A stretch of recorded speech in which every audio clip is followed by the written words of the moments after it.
마태복음 5장 5절 한 절 말씀을 봉독해 드립니다. 마태복음 5장 5절입니다. 온유한 자는 복이 있나니 저희가 땅을 기업으로 받을 것이며.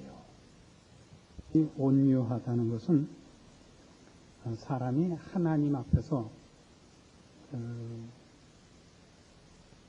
그 심령이 느끼는 자신의 현주소를 확인하는 자각이요, 하나님 앞에서 자신의 분수를 확인하는 그 증상이요, 그렇습니다. 여러분들 지금 신자된 무슨 자각 증상이나 주제 파악을 해라, 또 믿음받은 자기의 내용들을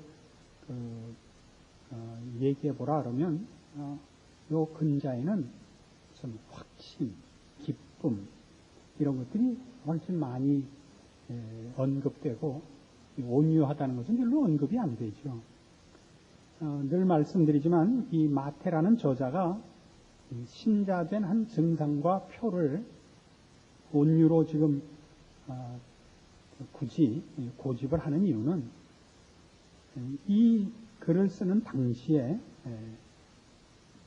그 분위기는 온유하다는 것은 비굴한 것, 굴종하는 것과 혼동되었던 시대이기 때문에 그렇습니다. 온유한 것은 노예들이나 힘없는 그 비천한 부류의 사람들이 그 억울함이나 또는 불이익을 반발하지 못하고 참을 수고 감수할 수밖에 없는 상태에 있는 것과 혼동했었기 때문입니다. 그러나 성경이 우리에게 가르치려는 이 온유함이라는 것은 그런 차원의 것이 아니고 악의, 분노, 심판 같은 그 마음의 나쁜 그 심령의 상태에서 벗어난 상태를 말합니다. 우리는 이 온유함 일의 최고의 모델을 예수님 자신에게서 봅니다. 같은 마태복음 11장 28절에 가시면 이런 주님의 말씀이 나옵니다. 마태복음 11장 28절, 수고하고 무거운 짐진 자들아 다 내게로 오라. 내가 너희를 쉬게 하리라. 나는 마음이 온유하고 겸손하니 나의 멍에를 메고 내게 배우라. 그러면 너희 마음이 쉼을 얻으리니 이는 내 멍에는 쉽고 내 짐은 가벼움이라 하셨습니다. 우리는 이 말씀을 너무 생각 없이 인용하는 경우가 많습니다. 우리에게 무슨 갈등이 있거나 고민이 있거나 소원이 있을 때 주님 앞에 나와서 그 소원을 아뢰고 또는 해결해야 될 문제에 대하여 도우심을 구하면 그 짐을 예수님께서 다 실어 가시는 식으로 신앙을 너무 가볍게 그 방법으로 쓰고 있는데, 본문의 내용은 그런 것이 아닙니다. 수고하고 무거운 짐진 자들아 다 내게로 오라. 내가 너희를 쉬게 하리라는 맞습니다. 그런데 그 쉬게 하는 것이 우리가 진 짐을 물리적인 차원에서 해결해 주는 것은 아닙니다. 나는 마음이 온유하고 겸손하니 나의 멍에를 메고 내게 배우라. 그러면 너희 마음이 쉼을 얻으니, 마음의 쉼을 얻는 것을 해결책으로 제시하시고 물리적인 해결은 없습니다. 그러니까 여기서 말하는 수고하고 무거운 짐들은 물리적인 이유 때문에 수고스럽고 무거운 것이 아니라 마음 상태 때문에 그렇다는 얘기가 됩니다. 억울한 짐이다, 이런 얘기죠. 근데 주님께서 우리에게 얘기하기를 그 쉼을 주는데, 마음의 쉼을 얻게 하는데, 마음의 쉼을 얻는 방법이 뭐냐? 이는 내 멍에는 쉽고 내 짐은 가벼운 이 비법을 배우라 이거죠. 내게 와서 배우라. 뭘 배우느냐? 짐지는 법을 배우라 이겁니다. 나는 내 짐이 쉽고 가볍다 이거예요. 예수님이 진 짐은 쉽지 않습니다. 물론 가볍지도 않습니다. 천지 만물과 인간을 지으신 창조주 하나님이 그 앞에 범죄한 우리의 죄를 사하기 위하여 우리 손에 죽으러 오셨습니다. 세상에 억울하다면 이거보다 더 억울한 일은 없고, 힘들다면 십자가에서 죽는 것보다 더 힘든 형벌이 없습니다. 십자가형이라는 건 인류가 만들어낸 최악의 사형 집행 방법입니다. 고통을 오래오래 감수하면서 늦게 죽으라는 그 형벌이 십자가형입니다. 그런데 주님은 우리에게 바로 이걸 배우라는 거죠. 이 예수님이 짐을 진 방법을 배우면 우리 마음에 쉼을 얻는데요. 왜? 열쇠가 여기 있습니다. 29절에 있는 나는 마음이 온유하고 겸손하기 때문에 나는 내가 지는 짐이 무겁지 않다 이겁니다. 그래서 억울하지 않다 이겁니다. 왜요? 예수님은 우리를 죄와 사망에서 구원하시려고 이 땅에 오셨습니다. 다른 방법을 쓰다가 할 수 없이 십자가를 지신 것이 아니라 그 방법밖에 없어서 오셨고 처음부터 죽으러 오셨습니다. 세례 요한의 입을 빌어 선언하기를 성경이 세상 죄를 지고 가는 하나님의 어린 양이라 했습니다. 그래서 그는 이 모든 문제에 대해 온유하십니다.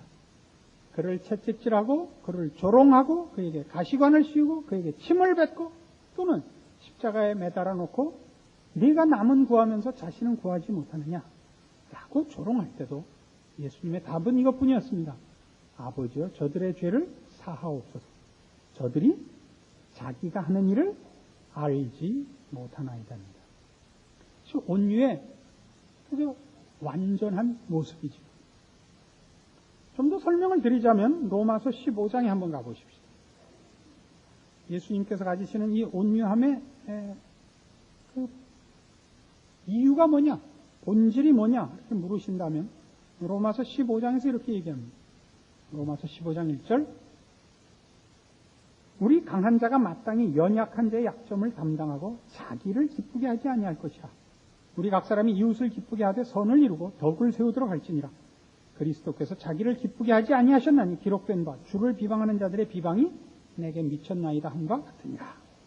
자기를 기쁘게 하지 않으셨다. 이게 온유함입니다. 우리 세상 살다 보면 우리 사람 사는 사회 속에 똑똑한 사람, 성공한 사람, 능력 있는 사람을 만납니다.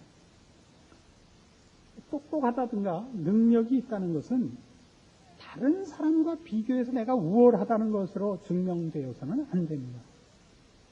내가 똑똑하다는 것이 상대방의 무지함이나 어리석음 위에 서 있는 것은 똑똑한 것이 아닙니다. 똑똑한 것은 그의 똑똑함이 주변에 똑똑지 않은 사람들에게 똑똑한 사람만이 가질 수 있는 어떤 보상들을 나누는데 그 똑똑함의 본질이 있어야 됩니다. 우리 주변에 능력 있는 자가 있고 지식이 있거나 고귀한 자가 있으면 그의 고귀함이나 그의 실력이 있음이 상대적으로 우리의 누추함이나 열악함이 증명되는 것이어서는 안 됩니다. 그가 있음으로써 우리 모두에게 혜택이 입혀져야 되는 것입니다. 그게 똑똑한 것입니다. 예수님께서 하신 모든 그의 오심과 그의 행동과 그의 가르치심과 그의 목표하심이 이겁니다. 주께서 이 땅에 주님의 거룩하심이나 주님의 영광됨을 나타내어 우리로 하여금 그의 영광을 증명하는 데 비교가 되고 상대적으로 악역과 비천한 역을 맡게 하시려고 오신 것이 아니라 그가 우리에게 혜택을 입히시기 위하여 찾아오셨다는 사실입니다. 이게 온유함의 본질이 있습니다. 자기를 기쁘게 하러 오신 것이 아닙니다. 고린도 후서 8장에는 그것을 좀 더 이렇게 적극적으로 설명을 합니다.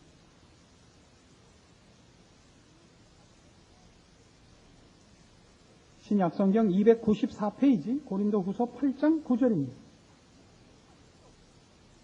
우리 주 예수 그리스도의 은혜를 너희가 알거니와 부요하신 자로서 너희를 위하여 가난하게 되시면 그의 가난함을 인하여 너희로 부요케 하려 하심입니다.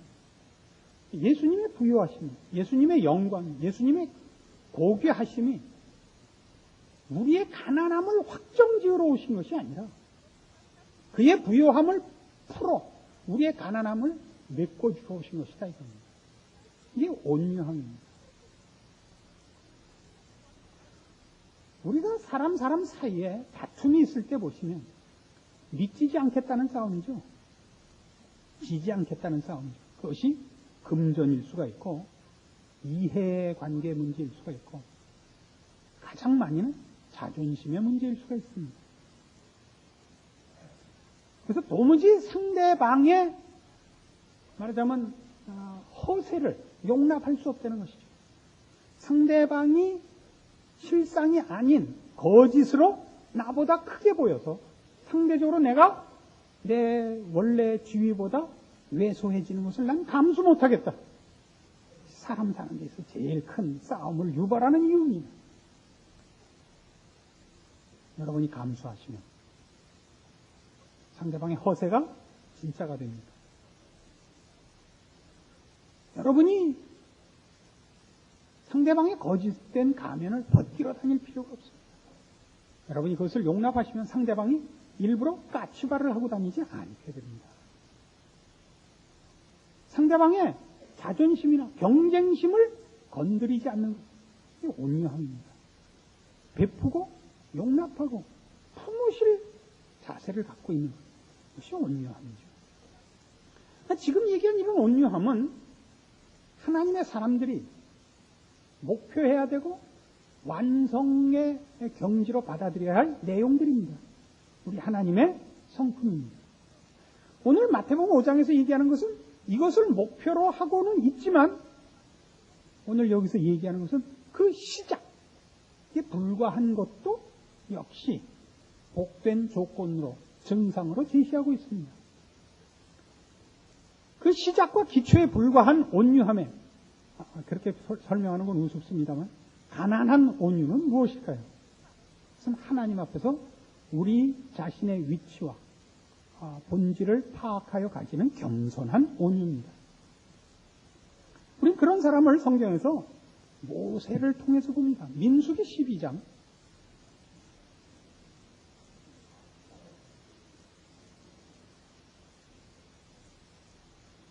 구약성경 215페이지 민수기 12장 1절 보시면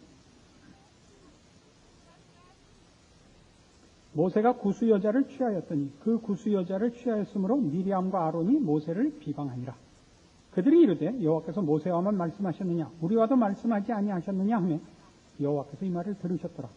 이 사람 모세는 온유함이 지면의 모든 사람보다 승하더라. 그래요. 모세는 인류 역사상 최고로 온유한 사람이었다. 그렇게 얘기해도 과언이 아닐 것입니다. 우리가 확인하고 싶은 것은 그가 가졌던 온유함의 내용 그리고 그가 온유할 수 있었던 이유가 뭐냐 하는 것입니다. 시편 90편에 가시면 모세의 온유함을 이해할 수 있는 한 단서를 만납니다. 시편 90편 구약성경 868페이지입니다. 시편 90편은 그 밑에 하나님의 사람 모세의 기도라라고 제목이 붙어 있습니다. 모세의 기도입니다. 주여 주는 대대에 우리의 거처가 되셨나이다. 산이 생기기 전 땅과 세계도 주께서 조성하시기 전 곧 영원부터 영원까지 주는 하나님이십니다. 주께서 사람을 티끌로 돌아가게 하시고 말씀하시기를 너희 인생들은 돌아가라 하셨사오니 주의 목전에는 천년이 지나간 어제 같으며 밤의 한 병점 같을 뿐입니다. 주께서 저희를 홍수처럼 쓸어가시나이다. 저희는 잠깐 자는 것 같으며 아침에 돋는 풀 같으니이다. 푸른 아침에 꽃이 피어 자라다가 저녁에는 벤바 되어 마르나이다. 우리는 주의 노에 소멸되며 주의 분내심에 놀라나이다. 주께서 우리의 죄악을 주의 앞에 놓으시며 우리의 은밀한 죄를 주의 얼굴빛 가운데 두셨사오니 우리의 모든 날이 주의 분노 중에 지나가며 우리의 평생이 일시간에 다하였나이다. 우리의 연수가 70이요 강건하면 80이라도 그 연수의 자랑은 수고와 슬픔뿐이요 신속히 가니 우리가 날아가나이다. 누가 주의 노의 능력을 알며 누가 주를 두려워해야 할 때로 주의 진노를 알릴까? 우리에게 우리날 계수함을 가르치사 지혜의 마음을 얻게 하소서. 두 가지 내용이 들어있습니다. 인생이 짧다 하는 것입니다. 아침에 피었다가 저녁에 지는 들꽃 같습니다. 얼마나 우리의 인생이 짧은지 그 시간이 날아가는 것 같습니다. 하는 것입니다. 우리의 인생이 짧습니다. 그리고 또 하나 뭐예요? 그런데 내내 죄만 짓습니다. 하는 것입니다. 그 짧은 기간을 알량한 자존심을 세우려고 싸우다가 다 헛되이 지나가고 맙니다. 그 주의 진노 중에 그 생을 마감하고 맙니다. 이게 모세가 자기 생애, 한두 사람의 생애를 보고 쓴 것이 아니라 이스라엘의 지도자 300만 명쯤 되는 그 이스라엘 국민을 데리고, 그 백성을 데리고 출애굽해서 40년 광야 생활 속에 저들의 지도자 노릇하며 본 것이다 이겁니다. 지혜로운 사람이 없고, 그래서 더 중요한 것을 생각하고 그것을 준비하는 사람이 없이 모두 다 아글아글 쓰다가 죽어가더라 이거예요. 우리말 표현으로 멸치 새끼 이빨 갈다가 죽더라. 그래도 뼈대 있는 집안이라는 거 아니에요. 내루치는. 그래서 이 사람이 왜 온유해졌느냐? 누가 아가 끓여봤자 며칠 안 남았다 이거죠. 네? 아가 끓여봤자 며칠 안 남았다. 평생을 그 큰 소리 칠 것 같더니 어느 날 보니까 돌아가셔서 무덤이 어디 있는지 모르게 됐다 이거예요. 또 하나는 뭐라 그래봤자 헛거더라 이거예요. 할 줄 아는 게 아각거리는 것밖에 없더라 이거예요. 이해하시겠습니까? 여러분, 온유해지는 데 있어서 이런 그 이해는 참 필요합니다. 누가 속였다고 화를 내지 마십시오. 거짓말을 했다고 화를 내지 마십시오. 왜? 몰라서 거짓말을 한 거예요? 뭘 욕을 하겠어요? 본인은 그게 그런 줄 알고 진짜인 줄 알고 그렇게 말을 했으면 할 말이 없는 거 아니에요? 그렇죠? 무식해서 그런 거, 틀리게 알아서 그런 거면 뭘 화를 내겠어요? 알고 그랬으니까 알고도 그랬으려면 속여 먹으려고 의도한 거잖아요. 그걸 뭐 화를 내요. 복수를 하려면 가만히 웃고 있다 찔러 죽여야지. 안 그래요? 아가가가 거는 거는 그건 똥개나 그러는 거예요. 덤빌 자신이 없으니까 아가가가 거리는 거 아니에요. 내비두시란 말이에요.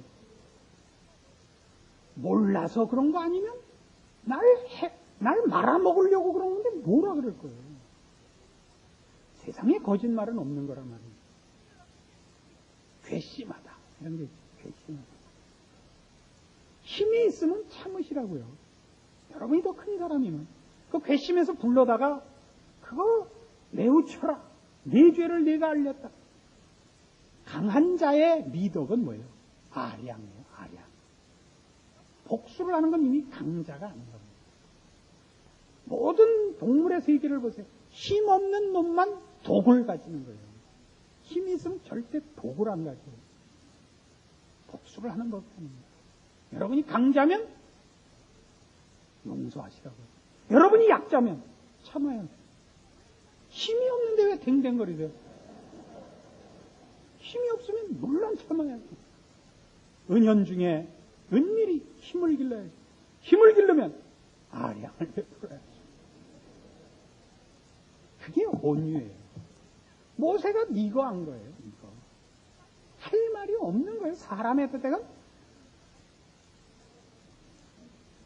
신약에 넘어오면 이 온유한 사람의 한 모델이 그 사도 바울입니다. 디모데전서 1장에 가보십시오. 신약 성경 337페이지. 이걸 왜 페이지를 제가 왜 외우느냐 하면 이게 337 박수를 쳐야 되는 데라서 그래요. 그냥 멋진 성경이거든요. 337페이지. 디모데전서 1장. 이거래서 처음 한국 사람들이 성경 만들 때 이 페이지 수에 신경 쓰면서 만들었다는 거예요. 1장 12절. 나를 능하게 하신 그리스도 예수 우리 주께 내가 감사함은 나를 충성되이 여겨 내게 직분을 맡기심이니 내가 전에는 회방자요 핍박자요 포행자였으나 도리어 긍휼을 입은 것은 내가 믿지 아니할 때 알지 못하고 행하였습니다. 우리 주의 은혜가 그리스도 예수 안에 있는 믿음과 사랑과 함께 넘치도록 풍성했도다. 믿보다 모든 사람이 받을 만한 이 말이요 그리스도 예수께서 죄인을 구원하시려고 세상에 임하셨다 하였도다. 죄인 중에 내가 그랬습니다. 그러나 내가 긍휼을 입은 까닭은 예수 그리스도께서 내게 먼저 일체 오래 참으심을 보이사 후에 주를 믿어 영생 얻는 자들에게 본이 되게 하려 하십니다. 우리는 이 바울에 대해서 굉장히 오해를 하고 있습니다. 왜 오해를 하냐면 바울은 유명한 사람이기 때문입니다. 위인이기 때문입니다. 그래서 우리가 바울 하는 것은 위인이 되고 대접을 받고 싶어서 바울하지, 바울이 가지는 그의 신앙의 본질에는 전혀 관심이 없는 경우가 많습니다. 바울이 가지는 그 위대함은 그의 능력이나 그가 그 이룬 업적에 있지 않습니다. 그의 자세에 있고 그의 심령의 상태에 있습니다. 그게 뭐냐? 온유한 것입니다. 겸손한 것입니다. 원래 이 바울의 본명은 사울입니다. 사울이라는 이름의 뜻은 위대한 자라는 뜻입니다. 큰 자라 하는 뜻입니다. 그는 그 유대인답게 나라를 위해서나 또는 하나님을 믿는 신앙심에 있어서나 앞서갔던 사람입니다. 그는 히브리인 중에 히브리인이며 베냐민 집하고 8일 만에 할례를 받고 바리새인 중에 바리새인이라 하는 그 칭호를 받을 만큼 열심 있는 민족주의자요 신앙인입니다. 가말리엘 문화에서 공부를 하여 우리식으로 하면 최고의 학식과 가문의 배경을 가진 자입니다. 그래가지고 그가 뭘 했느냐 하면 이 예수 그리스도가 메시아인 것을 깨닫지 못하고 예수 믿는 자들을 핍박하는 일에 앞장을 서서 신약 성경에 나오는 가장 위대한 하나님의 사람 스데반을 죽이는데 앞장을 섭니다. 스데반은 성경이 묘사한 인물 중에 최고의 묘사를 받은 사람입니다. 성령과 지혜가 충만하여 하나님과 사람 앞에 칭찬을 받은 사람입니다. 그가 죽을 무렵에 그 얼굴이 천사같이 빛났던 사람입니다. 그러나 뜻밖에도 베드로의 설교에는 몇천 명이나 회심을 했지만 스데반의 설교에는 아무도 회심하지 않고 설교를 들은 이들이 다 돌을 던져 그를 쳐 죽입니다. 그때 그 사형 집행의 증인이 되고 그 일에 책임자로 서 있었던 사람이 이 바울입니다. 그는 다메섹으로 가는 도중에 예수님을 만나고 회심을 하게 됩니다. 그리고 거기서 깨닫죠. 이 십자가에 달려 죽으신 예수가 구약이 예언했던 그 메시아요, 하나님이 보낸 종이라는 것을 알게 됩니다. 그리고 자기가 하나님을 편든답시고 한 것이 하나님의 일에 최고 반대되는 일을 했다는 것을 깨닫습니다. 스스로 이름을 고쳐 바울이라 작은 자라 겸손히 주의 일에 수종드는 자가 됩니다. 그래서 그는 자기가 능력이 있다든가 하나님이 자기를 통하여 일을 하신다는 일에 대하여 자부심을 갖지 못합니다. 나 같은 것도 하나님이 구원하시고 나를 통해서 영광 받으신다는 일에 늘 황송해합니다. 나 같은 것, 이것이 디모데전서 1장 12절 이하의 아주 중요한 초점입니다. 나 같은 것을 구원하시고 나 같은 것을 쓰시다. 내가 얼마나 쓸모있느냐가 아니라 하나님이 얼마나 은혜로우시냐에 초점이 있는 것입니다. 그래서 어디로 결론이 가느냐? 17절 만세왕 곧 썩지 아니하고 보이지 아니하고 홀로 하나이신 하나님께 존귀와 영광이 세세토록 있어지이다. 아멘. 내로 가는 겁니다. 이것이 말하자면 예수 믿는 사람들이 가져야 하는 중요한 하나님의 백성된 증상이다 이겁니다. 서두에도 말씀드렸다시피 오늘날은 인본주의가 판을 치고 실존주의가 모든 옳고 그른 일의 유일한 그 확인 논리가 된 시대라서 예수 믿는 것도 스스로 확신하고 확인하고 그리고 힘으로 무슨 현실적인 이익으로 등장하는 것으로만 자꾸 확인하는 버릇이 생겼습니다. 그래서 나는 기뻐요. 정말 기뻐요. 이거예요. 내게 강 같은 평화. 내게 능력 주시는 자 안에서 능치 못할 일이 어디 있는 믿는 자에게 이런 그냥 기고만장하고 눈에 힘주는 일들이 예수 믿는 사람들의 표, 마음의 증상으로 되어 있단 말이에요. 아닙니다. 예수 믿는 사람들의 심령의 가장 중요한 그 증상들은 하나님 앞에 선 은혜 외에는 다른 것을 요구할 자격이 없는 자격지심 같은 겁니다. 누구에게도 악으로 악을 갚을 수가 없어요. 하나님 없이 인간과 인간 사이에서라면 내 천성적으로 유하다 할지라도 내가 온유할 수가 없죠. 참고 용서해서 뒤가 보상이 없는데 이판사판일 수밖에 없지 않습니까? 그럼 우리에게는 하나님과의 관계가 지금과 영원토록 더 중요한 일인 것입니다. 내가 나에 대해서 어떻게 느끼고 확인하고 그래서 세상과 사람 앞에서 어떻게 반응해야 하느냐 하는 것이 하나님 앞에서 규정 지어지고 훈련되어야 하고 그리고 하나님 앞에서 심판받아야 될 것을 알기 때문에 개인적인 심정에서도 사람 앞에 자존심과 복수심으로 만날 수 없고 또 하나님 앞에서 인정받아야 한다는 영원한 사실이 나로 하여금 세상 사람들 앞에서 악과 악으로 싸우자는 세상 앞에서 이해와 이해관계로만 싸우자는 세상 앞에서 하나님의 사람으로 지고 양보하고 자신을 부정하고 십자가를 질 수 있게 만드는 것입니다. 그것은 우리에게 요구되는 것이요 우리의 이제는 자각이요 우리의 내용이요 본성이 되어지고 있는 것입니다. 그래서 이제 여러분들의 신앙을 점검하실 때 여러분이 믿음이 적다, 힘이 없다 하는 것으로 여러분의 신앙을 점검하여 절망과 낙심으로 가는 그런 경우로만 여러분을 점검하지 마시고 세상의 완악함에 대하여 나는 저렇게는 못 싸우겠다. 여러분이 체념과 절망과 왜소함으로 여러분 자신에 대해서 자꾸 느껴지거든.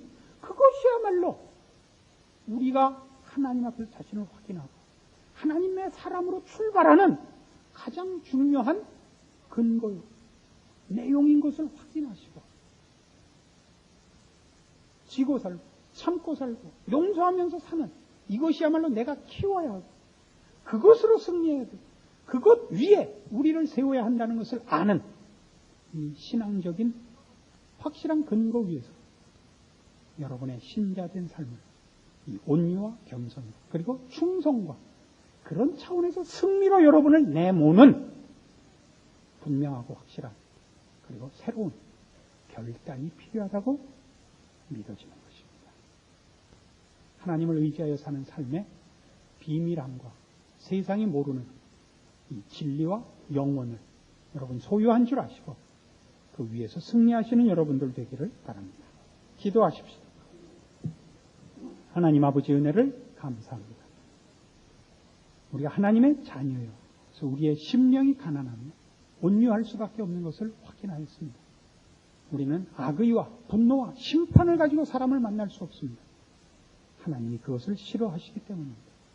우리가 가져야 하는 마음은 용서하는 마음입니다. 원수를 사랑하는 것이요. 선으로 악을 이기는 것입니다.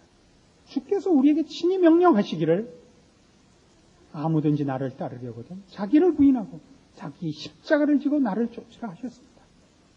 이 온유한 심정이 우리 안에 있음을 확인합니다. 확신과 기고만장함과 형통과 승리, 성공 이런 것들 말고 겸손, 온유, 양보, 자비, 용서, 긍휼 이런 것으로 주를 따르게 하시고 충성된 마음으로 하나님의 사람으로 우리의 인생을 주의 자녀라 이름하게 하여 주시옵소서. 거기서 우리 하나님 영광 받으시고 우리가 얻은 은혜가 꽃피게 하소서. 예수님 이름으로 기도합니다. 아멘.